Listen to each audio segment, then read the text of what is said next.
नमस्कार. श्री स्वामी समर्थ सर्वांना. सर्वांची माझ्या स्वामी कृपा या चॅनेलवर खूप खूप स्वागत आहे.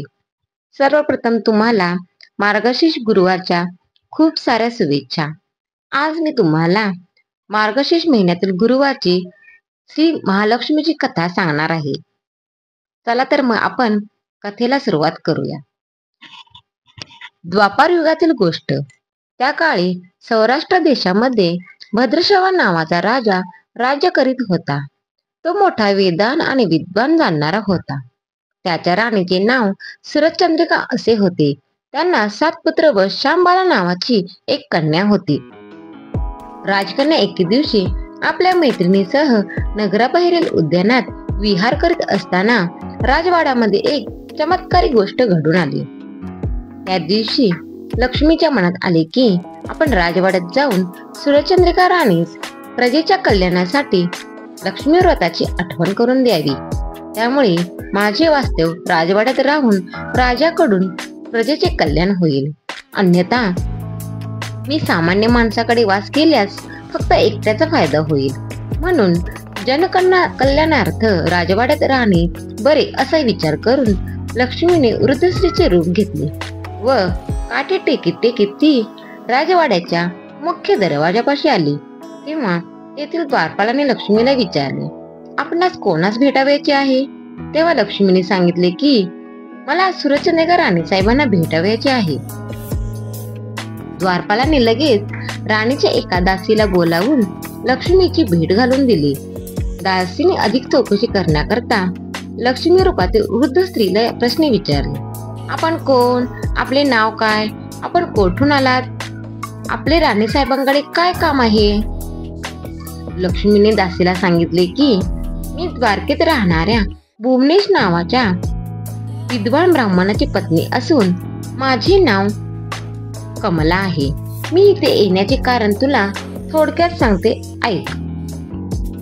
तुमची सुरचंद्रिका राणी मागच्या जन्मी एका वैश्याची पत्नी होती. तो वैश्य दरिद्र होता. त्यामुळे नवरा बायकोमध्ये वारंवार तंटे होत असत.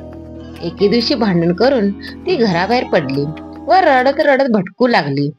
ते मला पाहून तिची दया आली.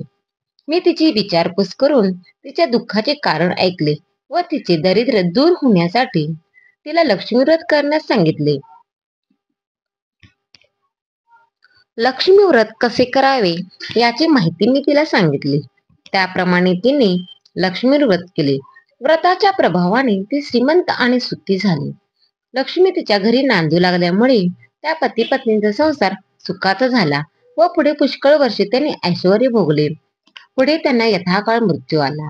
लक्ष्मीच्या प्रभावाने त्यांना लक्ष्मी प्रसन्न झाल्यामुळे पुढील जन्म राजकुळात मिळाला. मागील जन्मी केलेल्या लक्ष्मी व्रताच्या प्रभावामुळे सुरचंद्रिका राजघराण्यातील सर्व ऐश्वर्य भोगत आहे. परंतु लक्ष्मी व्रताचा आता तिला विसर पडला आहे. म्हणून सुरचंद्रिकेस लक्ष्मी व्रताची आठवण करून देण्यासाठी मी इथे आली आहे. हे सर्व त्या दासीने ऐकल्यावर तिला मोठे कौतुक वाटले. ती म्हणाली, आपण कृपा करून लक्ष्मी व्रत केव्हा आणि कसे करावे हे मला सांगाल का? तेव्हा वृद्ध स्त्री रूपातील लक्ष्मी म्हणाली, ऐक. मार्गशीर्ष महिन्यातील प्रत्येक गुरुवारी सकाळी नदी किंवा विहिरीवर स्नान करून 5 डहाळे काढून भरल्या कळशीत ठेवावीत. रांगोळी काढून पाट मांडावा. पाटावर साडी घालून त्यावर कळशी ठेवावी. कळशीमध्ये नाणे, सुपारी, मोती, पोळे, दुर्वा घालाव्यात. जवळ समई लावावे. कळशीवर 8 बाजूला हळदी कुंकवाची बोटे ओढावीत. लक्ष्मी महा म्हणून पूजा करावी व तुपाचे निरांजन ओवाळावे.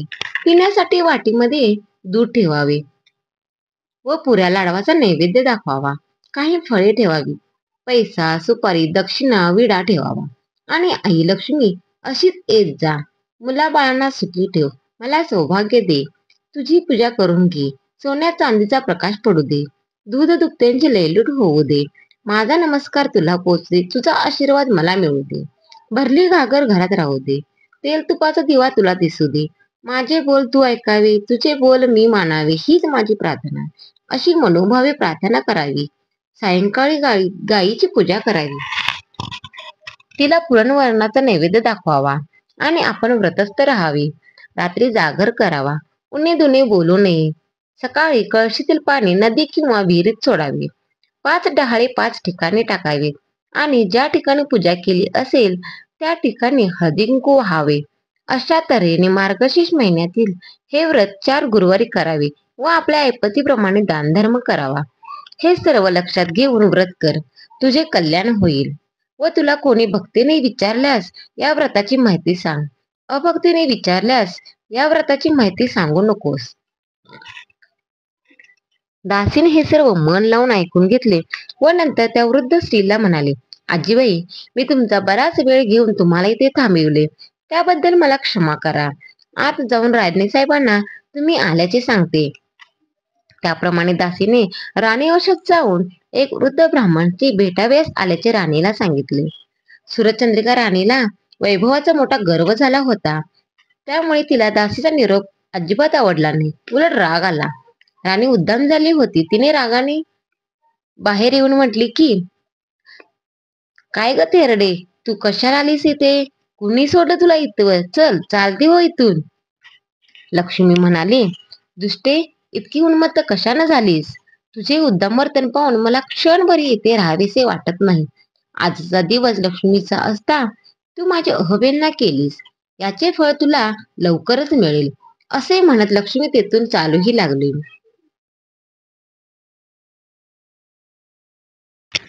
लक्ष्मी राजवाड्यातून रागाने बाहेर पडत असताना वाटेत शांबालेच्या दृष्टीस पडली. तेव्हा शांबालेने तिची आस्तीने विचारपूस केली. लक्ष्मीने राजवाड्यात घडलेली सर्व हकीकत तिला सांगितली, कारण शांबालेने तेथे राहू नये असे तिला वाटत होते. शांबालेने लक्ष्मीचे बोलणे शांतपणे व नम्रपणे ऐकून घेतले व त्याच दिवशी व्रतास आरंभ केला. मार्गशीर्ष महिन्यातील तो पहिलाच गुरुवार होता. लक्ष्मीच्या प्रसादाने शांबालेचा विवाह सिद्धेश्वर नामक राजाच्या मालाधर नामक राजपुत्राशी झाला. शांबाला पतिगृही राजवैभवात नांदू लागली. इकडे लक्ष्मीचा कोप होऊन भद्रशहा राजाचे राज्य लयास गेले. सर्व संपत्ती जाऊन राजा राज्यभ्रष्ट झाला. त्याचे सर्व वैभव जाऊन त्यास दरिद्री अवस्था प्राप्त झाली. राणीच्या आडमुड्या वागण्यामुळे राजकुमारी सोडून गेले. वेळेवर खाण्यास अन्न नाही, पांघरावयास वस्त्र नाही, अशी स्थिती झाल्यामुळे राणीने आपल्या जावयाकडे जाऊन सहाय्य मागण्याची राजाला सूचना केली. राजा त्याप्रमाणे फिरत फिरत जावयाच्या राजधानीत आला व नदीकाठी विश्रांती घेत असता त्याला शांबालेच्या दासीने पाहिले व राजवाड्यात जाऊन शांबालेच्या कानावर घातले. ते ऐकून शांबालेने आपल्या वडिलांना वस्त्रे, भूषण व घोडा पाठवून मोठ्या आदराने बोलवून घेतले. त्यांचा हा आदर सत्कार करून घरचे वर्तमान विचारले. सर्व ऐकून शांबालेस वाईट वाटले. शांबालेने पिताचा 4 दिवस पाहुणचार करून द्रव्य देऊन निरोप दिला. भद्रशहा राजा ते द्रव्याचे भांडे घेऊन घरी गेला आणि त्याने सूरजचंद्रिकेस ते दाखविताच त्याचे कोळसे झाले. काही दिवसांनी सूरजचंद्रिका आपल्या लेकीकडे गेली. तो दिवस मार्गशीर्ष महिन्यातील 4था गुरुवार होता. शांबाला नेहमीप्रमाणे लक्ष्मी व्रताच्या गडबडीत होती. पूजा आटोपून प्रार्थना करीत होती. राणीने ते पाहिले तेव्हा त्या व्रताची तिला आठवण झाली. आपली चूक तिला कळली. तिने लक्ष्मीची क्षमा मागितली व कळकळीने प्रार्थना करून तिने लक्ष्मीव्रती केले व मुलीला घडलेली सर्व हकीकत सांगितली. मातृपितृभक्त मुलीला आपल्या आई वडिलांची दया आली. तिने आपल्या नवऱ्याला सांगून आपल्या बापाचे राज्य परत मिळवून दिले व आईला राजवाड्यात पोहोचविले. मग तिचे भाऊही घरी परत आले. राणीने अत्यंत भक्तीने लक्ष्मीव्रताला सुरुवात केली. लक्ष्मी तिच्यावर पुन्हा प्रसन्न झाली व पूर्वीप्रमाणे राज्यकारभार सुरू झाला. ही कथा ऐकणाऱ्यांना, वाचणाऱ्यांना आणि व्रत करणाऱ्यांना सुख, समाधान आणि वैभव मिळेल. वैभव मिळाल्यावर उतू नये, मातू नये, गर्वाने सर्वांना तुच्छ लेखू नये, दान धर्म विसरू नये. म्हणजे जसे राजा राणी सुखी झाले तसे तुम्ही आम्ही सर्व सुखी होऊ. धन्यवाद.